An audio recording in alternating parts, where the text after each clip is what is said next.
જૂનાગઢ જિલ્લાના માળિયાહાટીના વિસ્તારમાં ગેરકાયદેસર લાકડાનું પરિવહન કરતા ઈસમો સામે વન વિભાગે લાલ આંખ કરી છે।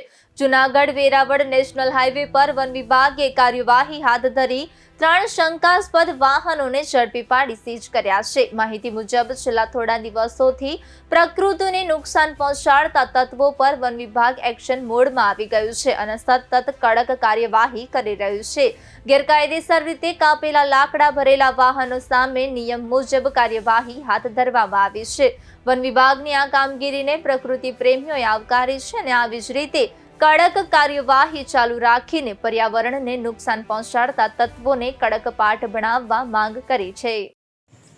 અમો માળિયા ટાઉન સ્ટાફ, હું ઇન્ચાર્જ ફોરેસ્ટર NN ખાણીયા, અમોને નાવાસા સી ગીર પશ્ચિમ વન વિભાગ DCF તરફ તથા RFOC મકવાણા સાહેબ તરફથી બાતમી મળેલી કે ગળોદર ચોકડીથી વગર પરમિશને લાકડાની ગાડી નીકળવાની, જેથી અમો સ્ટાફ ગળોદર ચોકડીએ જઈ અને ત્રણેય ગાડી પકડી ધોરણસરની કાર્યવાહી કરેલ।